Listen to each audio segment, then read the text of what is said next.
Hello everyone, welcome back to another one of John's never-ending list of random things to do.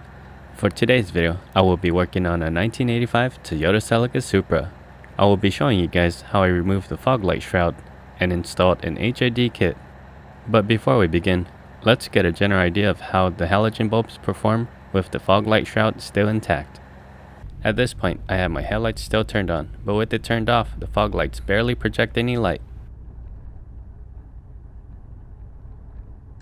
Up against the wall, this is the light pattern we get. And now that we have a reference point, let's get started with this project. To start off, you'll want to remove the corner lights. Remove these two screws and pull the corner light out. Once the corner light has been popped out, you can decide to put it to the side or remove it from the harness. Next, you'll want to remove the grille. There are two retainers here on the passenger side and two retainers here on the driver's side. Since my retainers have always been broken, I can easily just pull out the passenger side and the driver's side. Next, you want to remove the screw located right here in the center of the grille, and once it's been removed, the grille can easily be popped out. Now it's time to remove the fog light. In order to do so, you have to remove this screw right here, and this screw here on the other side. Once they have been removed, grip the fog light and pull it out. Now you'll want to make this disconnection right here. Pull this tab up and wiggle it out.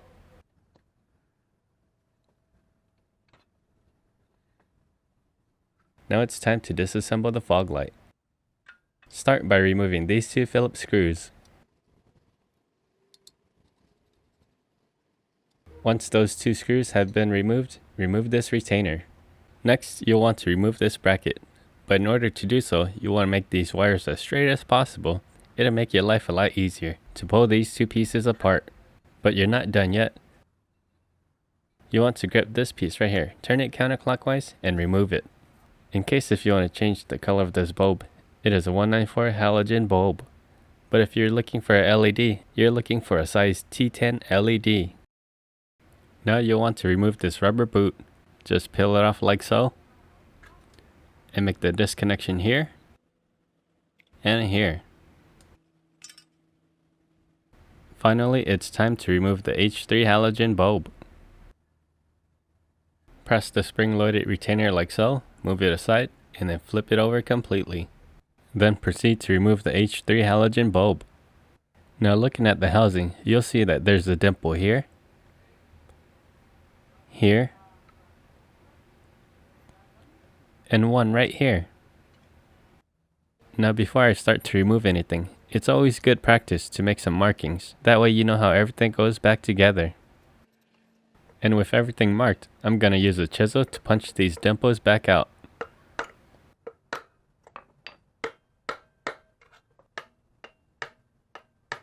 Now this piece can easily be pulled out. Now looking inside the fog light, you'll see the shroud that will have to be removed. I ended up starting from the bottom. I bent the tab back and forth until it snapped off. Once it snaps off, go ahead and remove it. You'll want to do the same for the top side as well. Bend it back and forth until the tab snaps off. Then once it's broken off, go ahead and remove it. To remove the shroud, you'll want to use a needle nose plier. I found it easiest to grip it at the corner closest to the rivet. Once you've gripped it, go ahead and give it a turn, and it should start to bend up. Let's have a quick look inside to see what we're working with. Now if you need a nose, you'll want to grip it as close as you can to the rivet, and then you'll want to give it a twist. It should pop right off. There it goes.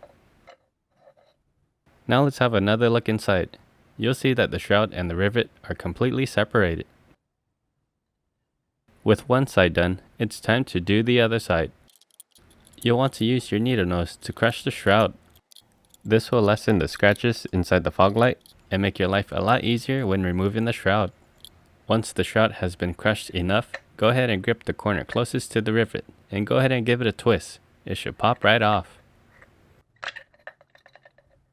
Now if you didn't crush the shroud enough, as you can see here, it won't fall out. So using your needle nose, you want to crush the shroud until it can fit through this hole.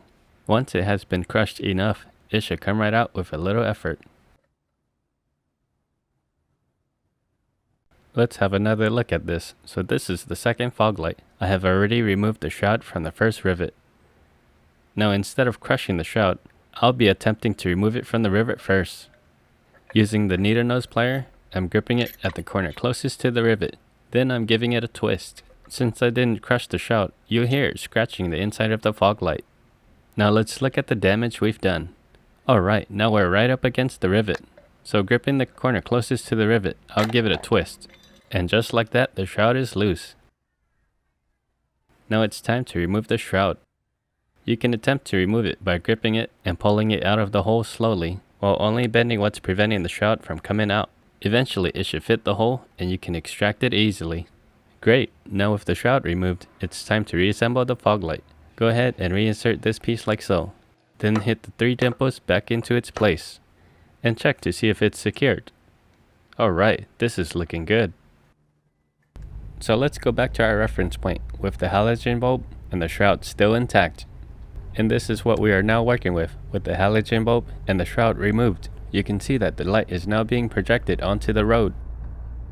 Going back to our reference point, this is the original pattern of the light.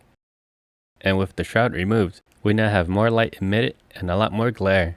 Now let's see if we can get even more light with an H3 HID kit. Now proceed to insert it into the fog light and secure it down using the spring-loaded retainer. Now moving on to the rubber boot. I ended up cutting a hole here on the side because I didn't want to splice or make changes to the OEM harness. Then I cut these wires from the HID bulb and crimped on some terminal connectors. These terminals will be connected to wires that will be run through the hole we just made on the side of the rubber boot. Now you don't want to pull the entire wire in. You want to give yourself some workspace in case when the bulb goes bad, it's easier for you to change. And once you've found the length that you need, go ahead and reinsert the rubber boot and seal off the hole with some silicone. I also added terminal connectors here. These will make the connections to the ballast. Now it's time to reassemble the fog light. You'll want to start by inserting this light here, followed by the bracket, and then the retainer. You'll want to hook this side in first. Then press the retainer down on the other end. Double check to make sure the hook is actually in place. As you can see, the hook did not stay in place. So you'll want to redo the retainer. There we go. Now you can reinstall the 2 screws. So that takes care of the passenger side fog light. Now let's have a look at the fog light schematic. As you can see, the TSRM says the fog light system has a 20 amp fuse. But when you go to the driver side kick panel, you'll notice that the fuse rating is actually 15 amps. Going further down on the fog light schematic, you'll notice that there are 2 lights right here. One for the passenger side and one for the driver side. We will not be using these 2 at all. Instead, we will be using the left hand side, which is the driver side, as a signal source. So this here is the driver side fog light, and this is the wire that will be used as a source signal. I just added a terminal to a wire, which will be connected to this wire right here. Then the signal wire can run through the rubber boot alongside the other 2 wires connected to the bulb.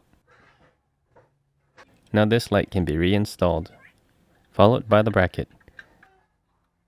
Now before you continue, you want to seal off this hole. Wipe down the area as good as possible, then apply some silicone.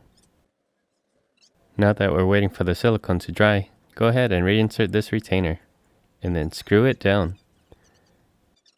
And that is it for the fog lights. We'll just wait for the silicone to dry, and move on to making our own wire harness. We'll start here with the relay, and the relay connector. Now I won't be using these wires, so I'll be removing them. This is possible with the pick. Just press it into the hole like so, and you'll want to strike a pin. Then the wire can be easily removed. So here are all the wires removed. And here are some terminal connectors where I can add my own wires. In case if you don't have a wire with an inline fuse, you can make your own. I just added some female terminals to a wire. The shorter side will be connected to the relay like so. Now to make this look nice, you can use a heat shrink. But if you don't have any heat shrink, you can just tape it up using electrical tape. And now our do-it-yourself fuse holder is ready for a fuse. For our source input, we'll need to add some diodes. That way we don't have any reverse voltage. And here is our negative and source wire. Remember to put the side with the silver band on the positive side. Now these connections can be inserted into the relay holder. And last of all, we have wires that goes to each ballast, the driver side and the passenger side. I'll be placing the fuse right here on the side. Using electrical tape, this is achievable. And last of all, we're going to wrap the wires. And this is the outcome. Now let's see how long each wires are. The ground wire from the relay to the negative battery terminal is roughly 43 inches in length. The positive output, as well as the source signal from the relay, is roughly 44 inches in length. These two connections will run to and from the driver side fog light. Here is the positive output to the passenger side fog light. This one is roughly 71 inches in length. And last of all, you'll need two ground wires that are roughly 31 inches in length. These will connect directly to the ballast. Those two negative wires are placed here. And they'll run a length somewhere around here before they stick out. Here's a quick schematic of the do-it-yourself wire harness. Now it's time to install the wire harness. You'll want to remove the air filter housing and the battery. Start by removing the negative terminal first, followed by the positive terminal. Then move the battery out of the way. On the driver's side, you'll want to pass the harness through this grommet right here. And on the passenger side, you'll want to pass the harness through this grommet right here. Since the battery is disconnected, I had to manually raise the headlights. Now I can pass the harness through the driver's side grommet. Now the harness can be pulled through from the front. In order to get to the passenger side, you have to loosen these two 12mm bolts that secures the radiator. Now the harness can be passed through the front side of the radiator and through the grommet. From the front side again, you can pull the harness through. For the ballast, I ended up applying some weather strip foam on the outside like so, and I zip tied it right up against the OEM harness here. On the passenger side, I did the same thing, applied some weather strip foam, and I zip tied it right up against the OEM harness up here. If you look at the harness we made for the fog light, you'll see that I wrapped it around like so, that way the headlight doesn't hit it. And I did the exact same thing for the driver's side. Now I made sure the wire reached the outside of the vehicle, that way you're not fitting your hand through a tight space trying to make some connections. This is the ground for the ballast located on the driver's side. And this is the ground for the ballast located on the passenger side. Now the battery and its terminals can be connected. The ground wire from the relay wraps around the battery this way and is connected to the negative battery terminal. And the fuse positive end is connected to the positive battery terminal here. Go ahead and reinstall the air filter housing and the two 12mm bolts that secure the radiator. It's finally time to reinstall the fog lights. You'll want to start by making the positive and negative connections to the ballast. Then make the connection from the ballast to the HID bulb. And only on the driver's side will you need this source wire. Then proceed to make this connection right here. With everything connected, let's see what the initial amp draw for each ballast is.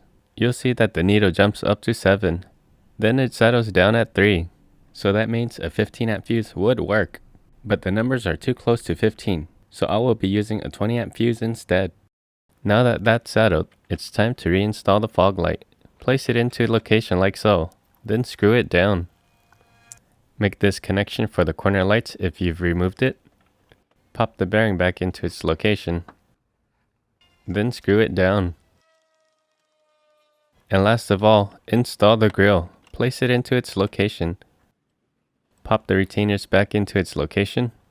And finally, screw it down. Alright, everything is looking good. Let's take it out for a test. Here we have just the fog lights without the headlights.